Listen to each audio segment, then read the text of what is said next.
Welcome to the Creative Penn podcast. I'm Joanna Penn, thriller author and creative entrepreneur, bringing you interviews, inspiration, and information on writing, publishing options, and marketing ideas for your book. You can find the episode show notes, your free author blueprint, and lots more information at thecreativepenn.com. And that's Penn with a double N. And here's the show.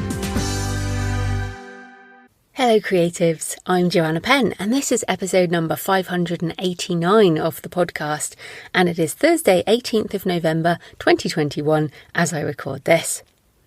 In today's show, I'm talking to Taylan Kamis, the CEO and co-founder of Deep Zen, which produces audio content with digital narration. Yes, it is AI voices for audiobooks. And of course, if you're a regular listener to the show, you will know I've been talking about this for years. And now finally, it looks like it is about to cross the threshold into the mainstream. So we talk about the question of quality for both fiction and non-fiction, why digital narration is such a necessity when the majority of the world's books are not available in audio and every language and every dialect, etc. How narrators can license their voices and make additional income streams, and yes, I hope to do that myself in 2022. Cost of production and sales price, and when we might see mainstream adoption. Plus, Taylan hints at more tools opening up to indie authors in the next few months. So we did record this before the news of Findaway's acquisition by Spotify, and although Findaway voices do not allow digital narration at this time, Spotify do allow music generated with AI, so perhaps that will open up other possible avenues. So we didn't talk about that because we recorded it earlier, but you never know. So I have done 2 audiobooks, short ones, with Deep Zen, co-writing a book which is not currently available with human narration, and that is digitally narrated by Alice in a British English accent similar to my own. I also did 1,000 Fiendish Angels, 3 short stories across generations bound by a book of human skin, digitally narrated by William in a British male voice. Now, I have narrated those short stories myself, so they're available in my voice, but William has this British male voice. And since 2 out of the 3 stories actually have male protagonists, I particularly enjoyed this version. So I've included a few minutes of each after the interview, and you can also purchase the entire audiobooks if you'd like to try them for 30% off at payhip.com/thecreativepenn with discount coupon 2021, valid until the end of December 2021. Links in the show notes. So that's at payhip.com/thecreativepenn, and I have a section for digital narration. So I would love to hear your thoughts on the topic or the samples. Please tweet me at The Creative Penn or leave a comment on the blog post, the show notes, or the YouTube video, or email me, Joanna at The Creative Penn. So here's the interview. Taylan Kamis is the CEO and co-founder of Deep Zen Limited. So welcome to the show, Taylan. Thank you. Thanks for having me. It's so interesting to talk to you. So what is Deep Zen and why are you so passionate about AI for voice? So Deep Zen is a synthetic voice company focusing on creating human-like speech with emotion using AI. As a background, I was always interested in human-machine interaction. So the starting idea was to build a system that can read any text as a human would do, and it will be like indistinguishable. Then we start looking into the technical side, like what are the obstacles, whether the technology is there. And like in the last 3-4 years, the deep learning, the AI has come so far. It is actually like we achieved what we were aiming for 3-4 years ago, sooner than we were expecting. I think it is about productivity, making it easier. So if you think about the content production, 6-7 hours of recording, editing for one finished hour of finished content.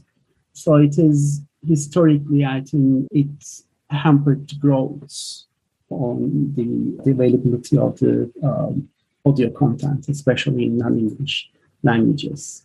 So I would like to remove the barriers around the audio content creation and make the content available to a wider audience with a better and wider selection. So it is about, at the high level, it's about having a choice and availability. It's also, I think, when you introduce a new technology, it also opens up new ways of looking at different businesses. So publishing is one of our verticals. We also work as a platform company supporting online education businesses, synthetic video companies. But even in publishing, for example, there are some use cases that some publishers are actually experimenting with having an early audio version of the books that are going to be released, like next year, for example, next season, as an advanced copy and send them to the buyer. So if you're a buyer who needs to go through like 12 books a week, it is also about the convenience. So I think making those content available to the wider publishing community in different use cases is also about improving the productivity, making life easier for people. Yeah, I love that idea of the digital arc. I've heard that a couple of times now, and we all think about selling them later on, but you're right, there are these other use cases. But let's just talk about what some people call the quality in inverted commas, because you said that what you envisioned sort of 3 or 4 years ago has now come to pass. And certainly I'll be sharing my examples from DeepZen on this show. But where do you think we are? People seem to think that non-fiction is better than fiction. Is that about the technology, or is that about expectations of listeners around sort of actors and that kind of thing? Where's the quality right now?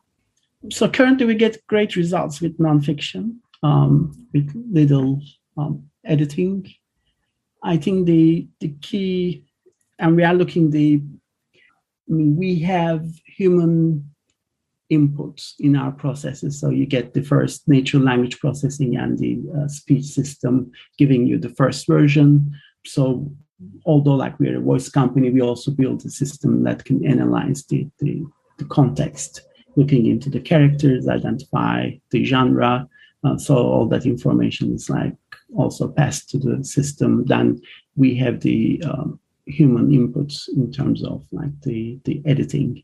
But more and more, it's actually especially for the non-fiction titles, the output that we are getting from the system is good enough that very little touch point is required, which will actually help the authors, because it means that we can provide it at a more reasonable cost point. So it will be like available. It will make the technology more available to the authors. I think the key part between fiction and non-fiction are the dialogues.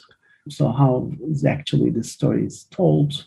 So we've been working really hard to actually on the natural language processing system to actually like identify the characters. So we are moving to the next stage in the development that we can actually have one voice. The AI can change the voice based on the story, the characters. And at some point, I think it will be available to have like multiple voices talking to each other. So it's kind of like a development, but you are right. So far, the nonfiction we are getting better results, and it needs a little bit more human input for the fiction side. If it makes sense. Yeah, absolutely.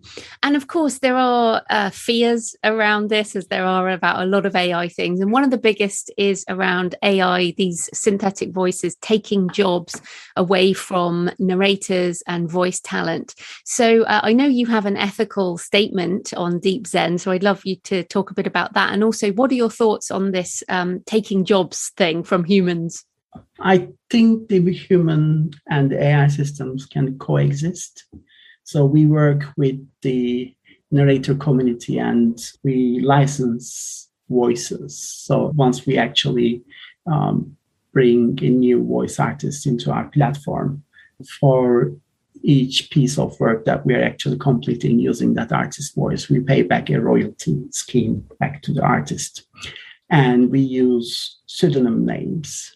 And it is actually an additional revenue stream. So if you think about the physical limitations of recording and in like how many titles can actually a voice artist can complete in a year. So if you actually extrapolate, I mean, if you introduce AI and like make it available in different use cases, different countries, it will be an additional. I see it as a contribution to the narrator's mainstream work, and they don't have to do anything for that. So we have some cases, for example, especially on the language training side, we have overseas customers using UK-based narrators to create content. So normally those people wouldn't be coming into UK markets to hire a voice artist narrator. So that's kind of, for example, an additional revenue stream that wouldn't normally be coming to that narrator's voice side. And I think it's also the scale. It's about the scale. So there are, just to give you the idea, there are 50 million ebooks. I think above 50 million print titles. And so far, the audiobook numbers are around like 500,000. And if you think about it, it's 90% is in English. So there's no way you can actually make, and if you think about like Americans, Audible starting this like 20 years, 25 years ago, there's no way you can make all this content, the ebooks, 50 million ebooks available in audio content, in audio format without having some sort of like AI solution involved. And when you look into like the other markets, non-English markets like French, German, Spanish, the numbers are like really, really minuscule. So I think around in Germany, where you have the highest spending per capita for books, we have around like 30,000 titles. In French, I think like less than 15,000. So there's a huge disparity between the availability. So I think AI is going to make that content available in a larger scale. And in our model, what we actually want is the narrators to benefit from that. So we want to share the value created by using AI with the narrator community. That's kind of like our approach from the beginning. No, I love that. And that's why I've chosen to make my first books with Deep Zen, because I like that ethical statement. I think that's really great. And I'm using one of those voices. And in fact, I agree that, I mean, we absolutely must get more content into audio, not just in English, but as you say, in all these languages where they don't have such a mature audiobook market. But even in English, so I've just done a short story, which I read myself. So I'm obviously British female. And the voice I used from Deep Zen is a British male, the voice of William. And what I like is the ability to make more versions of our audio in different voices that might either help the story or just that people like to listen in accents that reflect their own life experience. So perhaps an American female might like to listen to that voice, whereas I like to listen to British female. So I see that there's also opportunities for multiple voices within a language, or even multiple accents, for example. You know how many accents there are in each different language. So I see this as almost even bigger than just language. Yes, I mean, the other example I would give is the Edward Herman example. So Edward Herman was a very well-known and liked, he was an American artist and also audiobook narrator. He passed away in 2014. We actually got in touch with his estate, family. We licensed his voice. We used old recordings, audiobook recordings. Now his legacy goes on. So we are actually able to produce audiobooks. He's one of the most favorite narrators in our system. So it's actually like it is possible. So all the AI also like makes all these like different use cases possible. So one of the other things that we are thinking about is also introducing a narrator program. So working with the narrators, creating a digital replica of their voices and get them on board with our system. Then we are thinking about opening the system, the software, to the narrators, and they can actually create books, produce books using their own voices, but the synthetic versions of them. So it will enable them to actually produce a higher number of output. For example, they can keep on doing the human narration, or they can use the automated AI version and go and edit the book, and they can actually produce it through their own voices. So that's one of the things that we're actually currently exploring about as well. Yes, well, that is absolutely what I want to do. So I'll be a customer for you as soon as I can be. You should do it. Yes. Oh, yeah, absolutely. Because for my own audiobooks, because I've experienced the quality of yours. So even if I just get the AI model to read it and it's 90, even if it's 90% or 80%, complete, and I'm happy, then there's just the little edits that have to be done. That just makes things a lot easier. So I think that's going to be brilliant. And that will put the power into the hands of the narrators, because then they can be the ones to say, okay, I can do more work this way, as you said. But that brings in a question about what is digital narration, though, because at the moment, a lot of the big audiobook platforms don't allow digital narration. But if it's actually a licensed voice of a real human that's mastered by an AI or whatever, that seems to cross a line. I wonder what the definition will be at that point. Yeah, it is an interesting question, actually. So I think it's a timing question. So it is not if, but a when question for the adoption. And I think we can refer it to some of the research work. I think the Audio Publishers Association, they did a consumer survey. I think they are saying that the broad acceptance of AI narrators, 81% saying that they will still be interested in listening an audiobook narrated using a high quality artificial intelligence AI voice. And they say 58% saying discovering a book that they enjoy AI narrated has no impact on their opinion. So I think it's going to become, might be early days, but I think it's going to become a norm, something as the acceptance increases, I think there's going to be an amalgamation of human voice and the AI voice. I mean, there are some platforms that are actually helping podcast producers to actually edit some of the pickup sessions or the changes using the synthetic copy of their voices. So it is the human narration plus the AI kind of edit. So what our technologies, they can actually enable the other way around. So you can actually create the whole content. So we are advanced enough to give you the ability to create the whole content in a synthetic version of your voice. It's very similar to yours. Then you have the control. You can actually, if you are doing the editing, then it wouldn't be any different to your own output. So I think it's going to be a convergence of the two in terms of the very near future. Yeah. And so in terms of sort of right now, or at least in the next year or two, how are you selling audiobooks, distributing and selling? What platforms are allowing AI narrated audio? Obviously, for independent authors, it's not possible at the moment, but I think DeepZen has some distribution already. Yes, we've been, starting from day one, we've been really careful about the quality and how we communicate with both the publishers, authors, and the retailers. So we wouldn't want it to come something like subpar quality.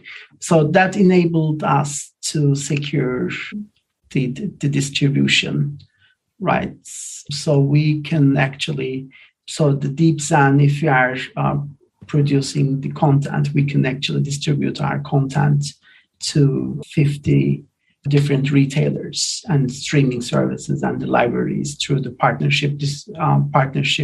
distribution partnership agreements that we signed. So we are actually thinking about making that available to the independent authors. If you are actually working with us and if you are getting a digitally narrated audiobook produced with us, we will be offering that distribution service through our own distribution agreements. And we can make that content available in the different platforms. So far, it will be restricted to our own distribution channel. But I think with the wider acceptance, I think the other platforms will probably going to be accepting directly in later stages. I think the exception is Audible so far, and I think they're also looking into it. They are big part of the ecosystem, obviously, and they're also, I think, looking into how they can introduce AI-generated content into the platform in the near future. Yes, I mean, obviously they're owned by Amazon, and Amazon have Amazon Polly, which is another AI voice. And I imagine that they might want to develop their own ecosystem.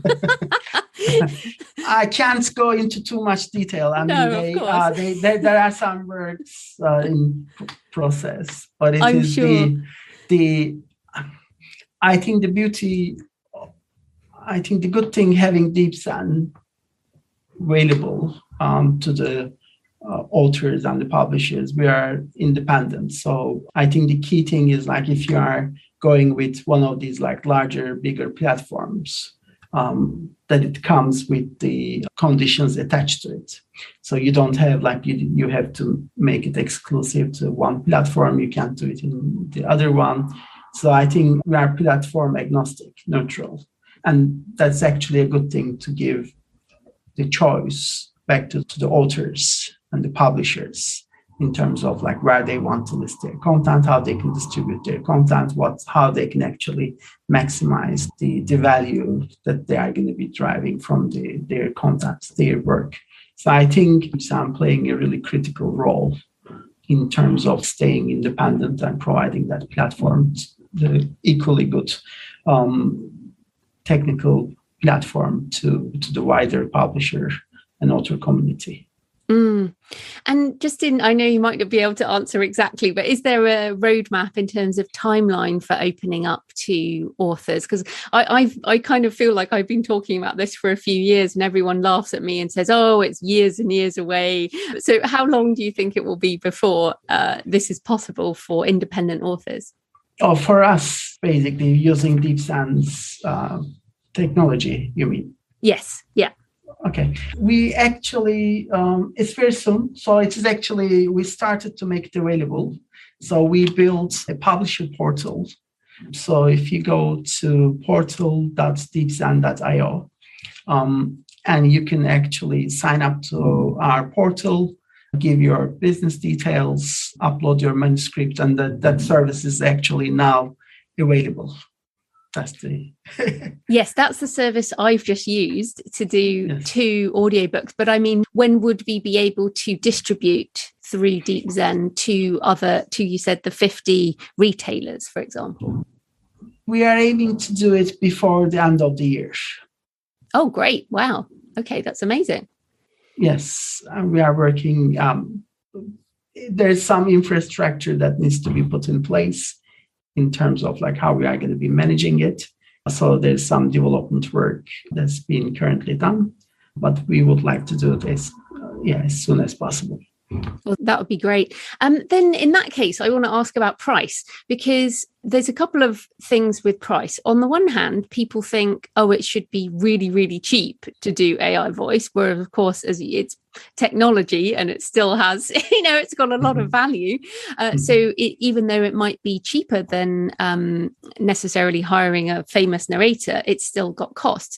But then also, so that's the cost on the one hand, will that come down? And on the other hand, the pricing, is there an expectation that the pricing of an AI narrated audiobook should be cheaper because it's not a human? So what's happening with both the costs and the revenue when it comes to AI?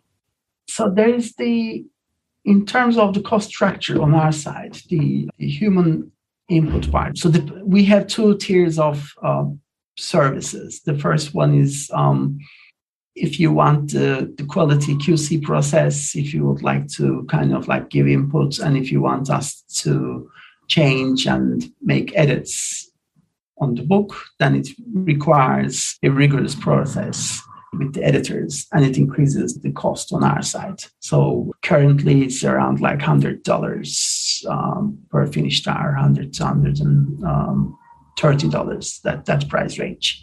And the majority is actually the human editing, which is involved in that.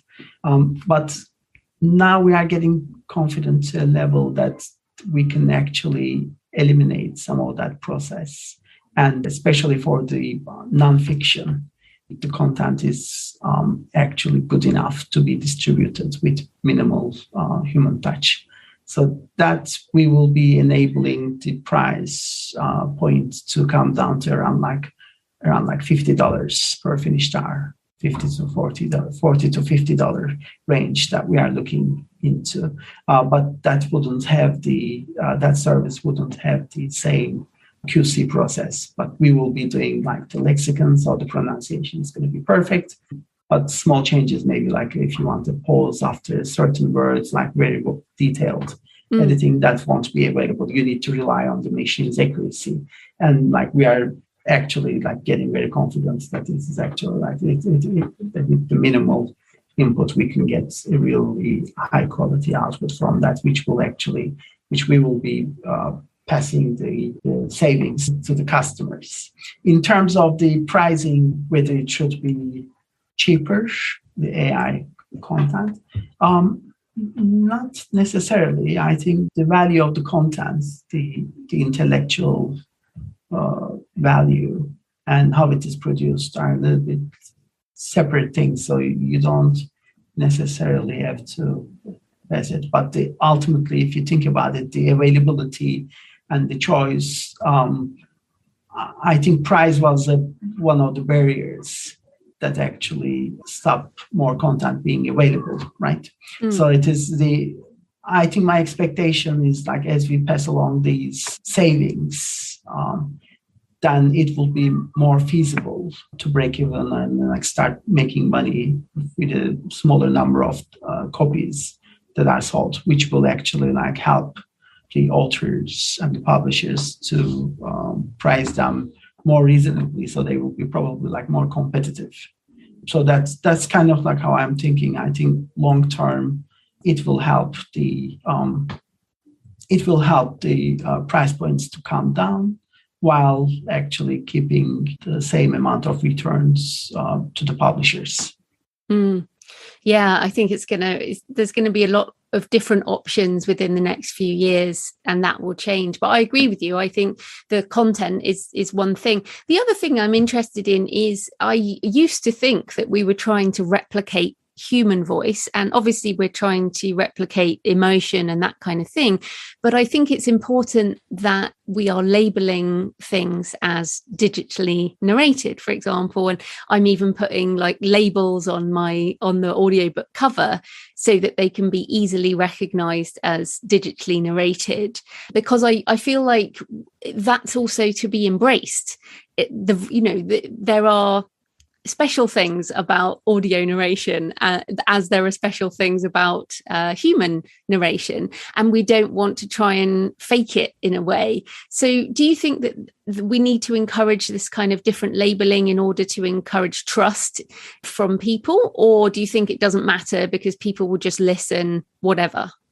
So we advise as the best practice to do it in the metadata, to actually label it in the way that like it's synthesized with the digital voice of the narrator or the pseudonym name. That's how we kind of like see it, to be like open and frank with the customer, with the community. So I think I agree with you. That's something that we are recommending, and I think that will be showing the distinction would be probably beneficial in the long term.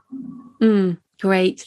So you've talked a bit about what's happening right now. When do you see this being completely accepted by both the publishing industry and by listeners? Are we talking 5 years, 10 years? When will AI narration just be mainstream? Couple of years. I don't think that it will take 5 years. I think it will be probably with different use cases, probably more on the fiction side. So we've been working on this for 3-4 years now. And the content is actually, we see the reports, the content is actually like consumed in like libraries, different platforms, people are actually paying for it. So I think it's just the mindset, and also probably the bigger platforms and the publishers are like slowly adopting it. But it is, maybe the change should come from the authors and the narrators, that it is actually like the more people are actually like using it, taking the advantage, and we would like to be the platform that is actually enabling it, rather than like the big parties controlling it and just like doing it in one go. So I think the way I see it is, the next couple of years, I think it will start to emerge definitely in non-English markets, because we get quite a lot of inbound requests from like German publishers, French publishers, because if you think about the audio, all these services are actually bringing in more people as the subscribers, users, and they want to give them a good experience. And people want the content in their native languages. And all the studios in Germany, like what we are actually hearing is they're all full-time, like even if you want to pay premium prices, and if you get the narrators, there's not enough like studio capability or capacity to get your book on time. So I think it will be probably a earlier adoption in non-English markets. That's what I'm expecting. And that will drive the change probably in the US and UK. Yeah, I totally agree with you. I think the non-English language services, will want this more, and then it will drive everything forward. And then the rest of us will be like, yeah, we want to get involved. I mean, our thinking is like, if for the publishers, so rather than waiting for, if these, I think you can get your content in audio now in a more reasonable price point. So you can actually and it is like, if you are thinking about rights, we are talking about 5 to 7 years. There are some platforms that are actually like currently that you can sell your content. Then once like also for example, in the Audible question, once they start selling, then you will have an early start. For example, you will have your content rather than like try to get everything or like adopted at that stage. So I think early adoption is key in this case, and it is certainly not going to be like 4 or 5 years time. It's going to be like next year and the year after. I think we will see a big mass shift in a massive scale. Excellent. Well, I've been excited about this for years, so I'm glad it's finally happening. So where can people find Deep Zen, and online, where can everyone find you? Sure. Our web address is deepzen.io. For the authors, they can sign up to our portal at portal.deepzen.io. And if you have any queries, then the email is hello@deepzen.io. Fantastic. Thanks so much for your time, Taylan. That was great. Thank you. Thanks for having me. Right, so I hope you found the interview interesting with Taylan. I will now share 2 clips of my digitally narrated audiobooks produced by Deep Zen, and there'll just be a couple of minutes of each so you get the idea. First, co-writing a book digitally narrated by Alice, and then Sins of Violence from 1,000 Fiendish Angels, digitally narrated by William in a British male voice. So here you go. Chapter 2. Benefits of co-writing. There are a number of benefits to co-writing that make it well worth trying. 1. 2 or more heads are creatively better than 1. Joanna was skeptical about co-writing for years, and many indie authors are on the high end of the control freak spectrum. That's why we're indies. But then she did the online James Patterson writing masterclass, and he talked about some of the greatest creative collaborations. His most memorable example was John Lennon and Paul McCartney, and Joanna was convinced it was worth a try. Sometimes two people can create something really amazing and unique, so it's worth the risk to see what you can do together. 2. Fun and partnership. Collaboration is fun. There's a healthy, positive feedback loop when you co-create art, because you're in it together. Let's face it, most of our spouses, family and friends don't get our writing. Once we've written a number of books, they're not even that interested in the latest project. Therefore, being able to share the excitement of a new plot twist or cover mock-up with your co-creator can be exciting, and writing is no longer a solitary process. You also get to share the financial rewards, the excitement of publication, and the ups and downs of the reviews over time. This level of fun was even more apparent in the 4-author collaboration we did in New Orleans. Although we all identify as introverts, we enjoyed spending time talking about writing over story meetings, Creole dinners, and even cultural outings like the Museum of Death. Let's face it, you can't take your mum or your non-writer friends there. 3. Sharing the workload. Yes, you only have to do half the number of words. Or even fewer if you have more writers.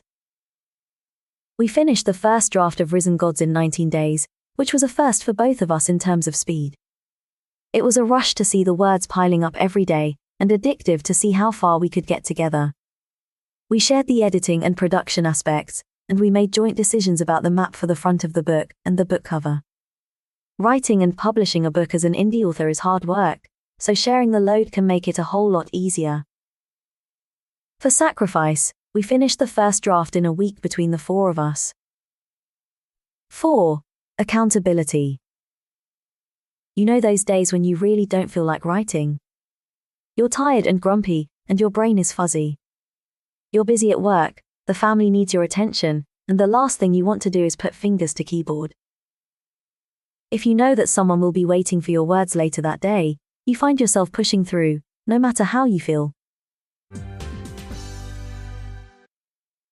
Chapter 3.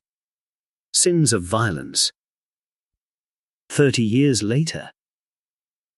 An explosion rocked the air, raining chunks of masonry and glass down from the building above. Ari and Sybil dived behind the hulk of a ruined truck, rolling underneath to shelter from the hail of debris. It's getting closer. Sybil's voice was tinged with a longing for battle, and Ari knew her friend wanted to be back there, fighting deep in Sector 35. The Core was the only family they had now, a renegade team trying to restore order to a tiny corner of the desolate planet. Once the dust had settled, Ari rolled out from under the vehicle. The war won't end while we take a few hours off.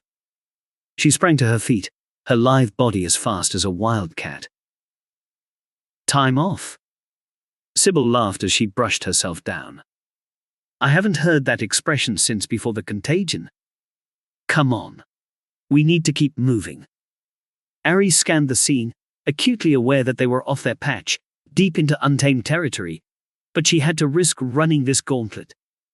It was almost too late. The message had arrived a few days before, passed through the networks that kept communication alive on this forsaken continent. Elise was about to be blessed, and Ari couldn't let that happen. Even though she hadn't seen her sister for 15 years, she still remembered her blonde curls and the way her skin smelled after a bath, back in the days when they were still possible.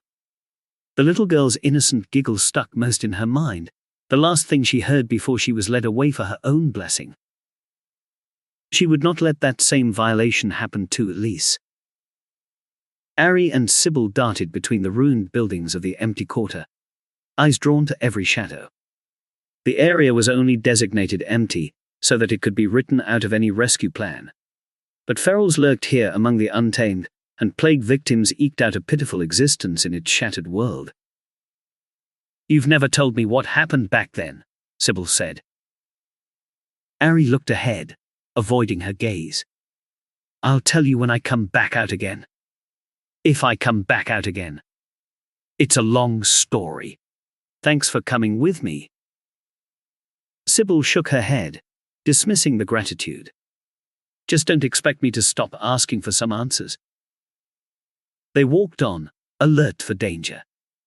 The empty quarter had once been a business hub, with high-rise office buildings, boutique shops and restaurants. A center of commerce in the days when people had first-world concerns.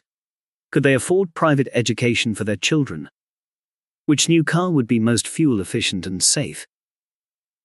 Those were the days when people didn't need to know practical skills, like how to grow crops, or fix farm equipment, or even how to fight and defend their families.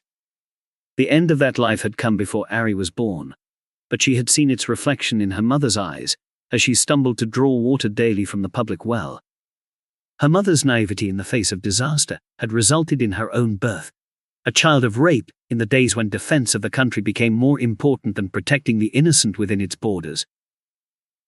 Now the turning was legend, with many tales told of how the days of plenty had been ended by the contagion.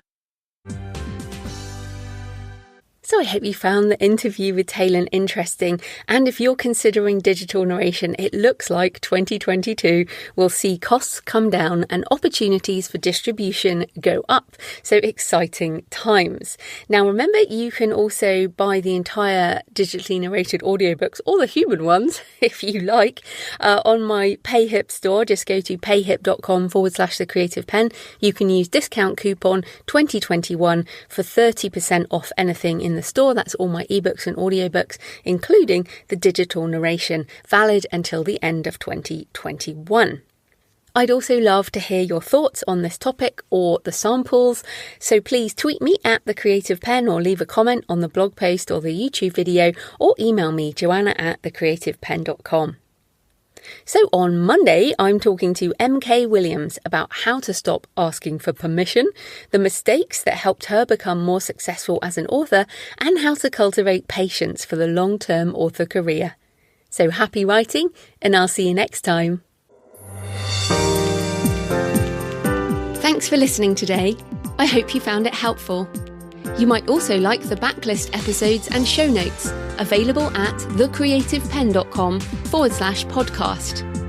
You can also get your free author blueprint at thecreativepen.com/blueprint. If you'd like to connect, you can tweet me at The Creative Pen, or find me on Facebook at The Creative Pen. See you next time.